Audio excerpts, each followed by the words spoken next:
yung nafe-feel natin na vibe is medyo may kalungkutan, 'no? So, yeah, alamin natin. Maybe someone's lonely, like alone siya tapos lonely pa. Yan. So, ano kaya yan? So, yan yung ating aalamin. Kasi kung i-rate ko yung kalungkutan na nasi-sense natin, pwede kasing kayo yun or the person that you're dealing with, pero kasi parang outside energy, so possible na yung kadil ninyo na kumukonek sa inyo spiritually or energetically. Kung i-rate natin yung kanyang kalungkutan from 1 to 10 at 10 ang highest, ang mabibigay ko ay 15. Ganun kalungkot, miss yan. Yeah, ganun kalungkot siya ngayon. So, alamin natin. Sino ito? At ano ba ang nagdudulot ng kanyang kalungkutan? Yan, no?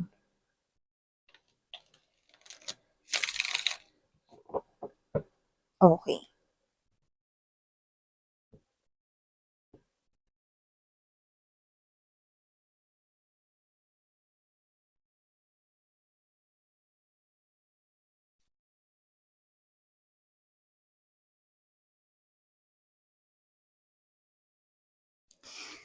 Oh, see, masyado lang pinagtibay dito mga babes, no? Yung nakuha natin. Wow, we shuffle the cards, you know.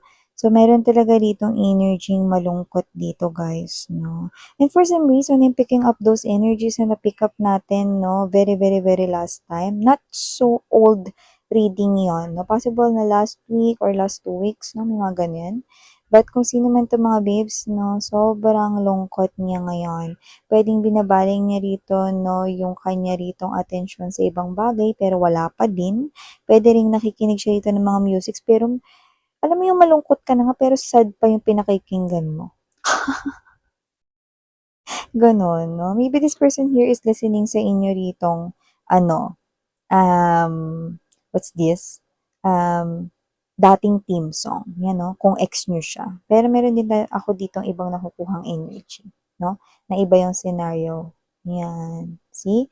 We've got the Three of Pens energy or the Three of Swords followed by the Two of Pens. Okay? So we have here the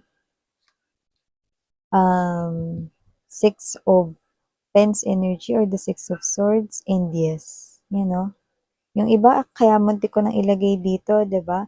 This is moving on and possible na yung iba kasi nagmo-move on pa. That's why parang ilalagay ko siya diyan. And this one, ito na yung inyong main energy tatapakan or tinatapakan ngayon, the pioneer. That is the emperor's energy. So meaning to say, you are now gaining your power back to you. May sarili ka ng desisyon at ikaw na yung kumokontrol sa sarili mong life, no? Left, right, front, view, up, down. Lahat ng side ng iyong life. See? At mas nahanap mo ang kapayapaan sa iyong sarili. Four of Pens energy. Okay? You know? Yan, no? Pakita ko lang, no? Yan, no? Oh, hindi siya makapag-isip, oh. Hmm. May kailangan pa siyang mga tapusin sa kanyang trabaho or sa school kung nag-aaral ito. Pero tingnan mo, hindi makapag-focus. Ang dami nang nasayang na mga papers, no? So, hindi niya naisip dito, no, yung pagiging, ano niya, no? Nature lover, no? Galing yan sa mga puno. No, nagpipilis ng papel, hindi rito makagawa ng magandang draft ng kanya ritong school work or school task. Pwede rin naman kung hindi siya nag-aaral sa school at nagtatrabaho na siya, pwede rin naman hindi siya makapag-isip rito at makapagsimula ng kanyang trabaho dahil out of focus siya. Dahil ikaw ang kanyang naiisip, no? May problema siya ritong malaki at ang problema ay involving you. Yan, no? Alam mo yung energy niya yung mangyak-ngyak talaga. Malungkot to, no? Na parang walang araw ditong masigla siya talaga. No? Sipin nyo, no? Six of records, tas nandito yung five of records. Malamang blinak nyo siya. Yan, no? So, tuloy nga muna natin lahat ng paglalatag. Yan. The shadow energy. Bottom of the deck, Ace of Brushes, Explorer of Pens or the the Knight of Swords energy, and the Ten of Mugs or the Ten of Cups energy.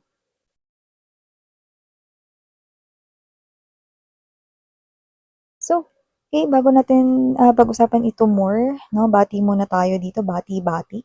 Hi and hello there everyone. Hi new viewers. Ako si Yan, tuloy po kayo. Sa mga returning kong subscribers, thank you sa inyong walang sawang pagtambay. Pero syempre mga babes, manood lang kayo no, ng ating mga readings na nag-resonate sa inyo ha. Kung hindi mag-resonate yung ibang mensahe, okay lang yun kasi baka para yun sa iba. Okay? Kuhain nyo lang yung nag-resonate for you. Okay? And at the end of the day, meron kayong free will, no, na malaya nyong gamitin anytime, anywhere. Like, it's up to you kung gusto nyo i-claim yung mga mensahe or gamitin guidance itong reading na to. Okay? Pag nag-resonate lamang sa inyo. You can watch other readings kahit matagal na uploaded. Kung tinatawag kayo ng reading na yon, then, dun pa lang na time, no, or right time na mapakinggan ninyo ang mensaheng nakapaloob doon. So, yun nga mga babes, wala rin po tayong gender dito. So, babae, lalaki, LGBT, lahat welcome. Pwedeng i-switch yung mga roles, no, dahil general reading ito. Okay, and wala tayo ditong background, culture, no, ethnicity. Okay, so yan. So, sa nakikita ko dito, guys, ako nalang magtatanong, no. Kasi, okay, kung sino man ito, malinaw na ex nyo ito. Pero may mga energies na ito yung person na busted or hindi talaga pasado para sa'yo. Yan. So, ang lungkot-lungkot niya dito. So, ako na mismo yung magtatanong ha, no? Wala na ba talaga, babe? Wala na ba talagang chance itong tao na to, no? Kasi nakikita ko rito, wala na talagang chance yung tao na yan, miss yan. Yan, no? Hindi ko naman kailangan o hindi naman ako pwede magpanggap na gusto ko pa rin siya kahit ayaw ko naman na sa kanya. At kung manliligaw man yan or new love or nag express ng love para sa akin na babae, lalaki, LGBT, wala eh, hindi ko talaga siya gusto. Kaya nga sabi ko sa inyo, yung energies na nakuha ko dito are the same energies na nakuha ko rin, I do pick up na, if not last week, then probably 2 weeks ago, mga ganyan. Basta ito mga nakaraang linggo. So, dito malungkot talaga siya at mas lalong tumindi yung lungkot niya. So, this reading is like an update, no? Parang matatawag natin itong extension reading, no? Ng kung ano man yung nahagip nating sitwasyon 2 weeks ago or last week, no? So, kung new love ito or may gusto sa inyo pero ayaw nyo sa kanya, busted siya, malungkot siya rito. You know? At kung ex nyo man ito, no, nakita ko rito na malungkot siya rito dahil parang kayo ito with the strength card energy, no? Nakikipag-peace na siya sa inyo. Ayan, no, peace out dito, no? At nakikita ko rito that with the 7 of Pents energy, no, parang never na kayo rito na maluloko ng person na to. So, you're guarding yourself, no? So, pinoprotektahan mo ang iyong sarili dito sa taong ito dahil minsan ka na niyang nagoyo or naloko, no? Tsaka, may sinasabi ka kasi dito na sinungaling siya dito, no? During your pagsasama together, no? May energy na naka-live-in nyo ito, no? At possible na hindi kayo na ikasal. Yung iba naman, may energy na ex-husband or ex-wife mo ito, no? Yung iba, pwedeng matagal kayo rito naging committed as boyfriend-girlfriend, no? Just take how this resonates. At yung iba, nakakaloka, fresh pa lang na naging kayo, nalaman mo na, no, na meron siya ritong iba. Yan, may ganong energy, no? So, alin man dun, just take how this resonates, pero pasok pa rin sa banga. Dahil anuman ang naging role nitong tao na to sa situation mapa, scenario 1, scenario 2 kayo, ang energy niya is still consistent, still the same. Malungkot siya, you know? Kanta ni Bambo ba yun, no? Malungkot ka na naman, you know? Yung title nun is yung masaya, 'di ba? Pero yung lyrics is, you know, malungkot na naman siya. Malungkot na naman siya dito, feeling broken-hearted at parang hindi niya na alam ulit dito kung paano niya pa i-open ang kanyang heart, no, to anyone. Dahil nakita ko rito, no, hindi ko alam kung naumpog ba 'to. Nag-dive ba siya rito, no, sa isang mabato, no, na ilog or nauntog ba siya dito sa swimming pool nung malakas yung pagka-dive niya? Nagising eh, oh. Kung sino man ito, nakita ko dito na super heartbreak ang nararamdaman niyang lungkot ngayon. You know? Yung iba sinusulat na lang nila yung lungkot nila rito, wala silang pinagsasabihan kasi ang nakakaloka, malungkot na nga siya rito pero hindi niya pa nishi-share? Hindi niya pa shini-share sa kanya ritong mga friends, sa kanyang family, sa kanyang ka-close 'no, na in pain siya emotionally 'no, and mentally, okey? So, parang may pumapasok pa ring resistance or ego dun. Pero gayunpaman kitang-kita ko sa energy niya rito na malungkot siya. Alam mo ang payo ko sa kanya unang-una, wag siyang makinig ng sad songs. Kasi mas lalo lang siyang maiiyak, 'no? So, nakikita ko dito na kahit na happy pa yung inyong napiling theme song dati at inuulit-ulit niya yun, alam niya na ang theme song na yun ay muli ng hindi maibabalik, 'di ba? Like hindi na muling maibabalik, I mean, 'di ba? Kasi nakikita ko rito that this person here is sad, 'no? He or she can't stop thinking about you. Tapos ikaw nama-master mo na rito yung moving on. So, para kang nag-lesson dito ng moving on 101 at grumaduate ka na.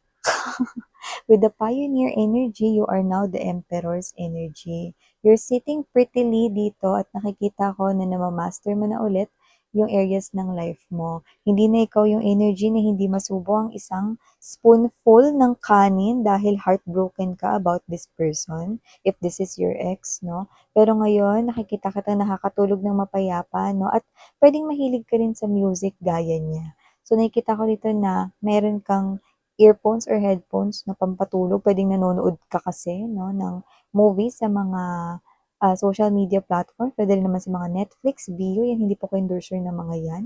Pero nakikita kitang mas relax na ngayon at parang sinasabi mo ritong mas naging payapa ang buhay mo nung nawala siya.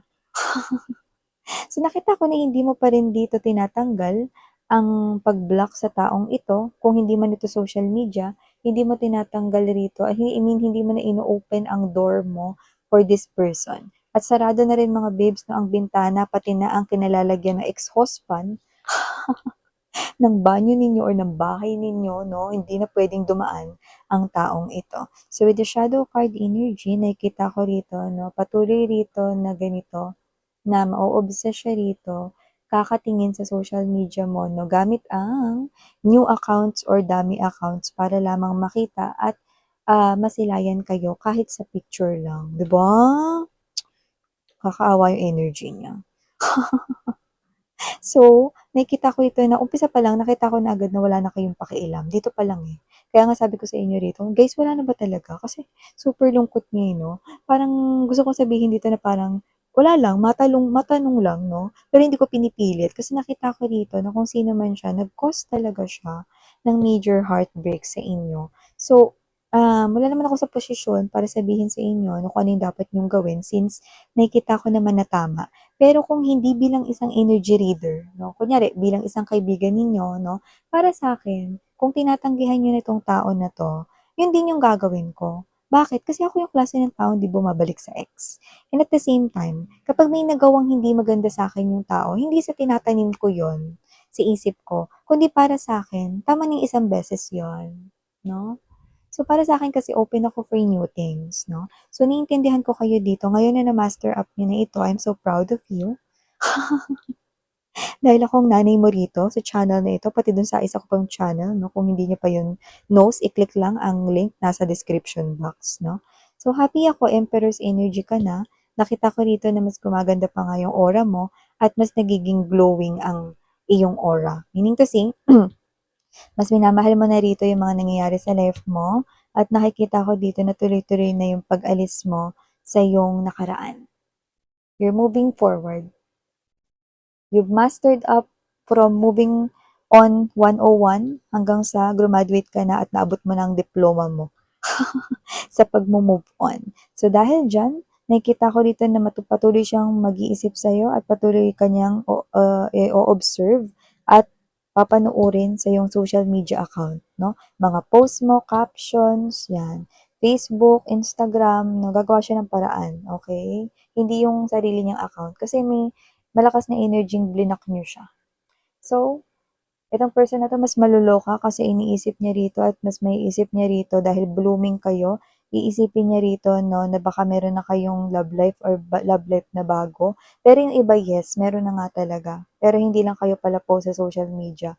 Yung iba naman, kahit wala pang love life 'no, pero focus kayo sa trabaho at sa goal ninyo sa loob ng bahay. Meron na kayo rito mga nai-slash or ibig sabihin meron na kayong nabili na puwedeng wish niyo, goal niyo, dream niyo at marami pa kayong masusunod na magagawa at mafu-fulfill na mga wish.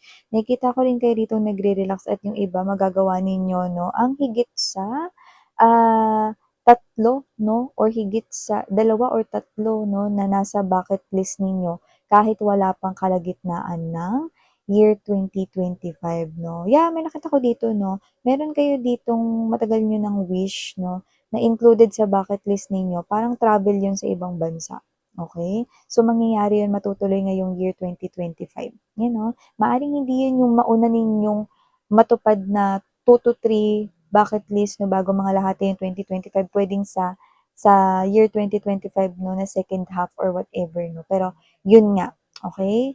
Nakikita kong matutupad pa rin iyon. Okay, so ito yung mga nakuha nating mensahe here for you guys. Someone here is definitely sadder, saddest, lonely, lonelier, loneliest 'no, na individual on earth dahil wala na talaga kayong, binibigay na pag-asa para sa kanya. So, thank you so much mga babes. Ito ang mga message for you guys. Again, I'm Miriana Onni, signing here, love in light. Annyeong.